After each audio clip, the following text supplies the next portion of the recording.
તો હેલો દોસ્તો, તમારે જે 10માનું અને 12માનું રિઝલ્ટ આવે છે તેમાં જો તમારે કઈ કારણસર તમે એક બે વિષયમાં ફેલ થાવ તો તમારે કઈ રીતે પાસ થવું છે અને કઈ રીતે તમારે જે 2 મહિનાની અંદર છે તમારે પાસ થવાની જે સર્ટી છે તે મેળવવાની રહેશે। જો પાસ થતા વિદ્યાર્થીઓ તો છે તે તો આગળ જે ઓપ્શન છે આર્ટ્સ, કોમર્સ અને સાયન્સ તેમાંથી પસંદ કરી શકશે।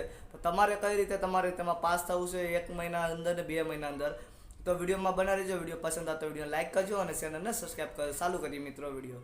તો સૌથી પહેલાં તમારે જે એક વિષયમાં 2 વિષયમાં તમે ફેલ થયા હોય મિત્રો, તો તમારે શું કરવાનું છે? સૌપ્રથમ મિત્રો તમારે 1 મહિના લગી વાટ જોવાની છે, 15 દિવસ લગી। પછી રી એક્ઝામ છે તેનું તમારે ફોર્મ ભરી દેવાનું છે।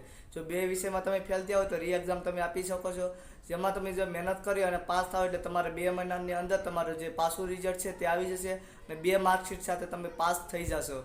તો તમે જલ્દીથી જો ઓલું થયું હોય તમારા રિઝલ્ટમાં તમારે કંઈ કારણસર, તો તમે જલ્દીથી તમારે જે સ્કૂલની હોય તેમાં તમે ફોર્મ ભરી દેવાનું અને તમારે જે રિઝલ્ટ ફોર્મ ભરાઈ જાય પછી તૈયારી કરી દેવાની, જેથી તમારે 15 દિવસની પછી તમારી જે પરીક્ષા રી એક્ઝામ છે તે એક્ઝામ લેવાશે તેમાં તમે પાસ થઈ જાય એટલે તમને 11માં એડમિશન મળી રહેશે।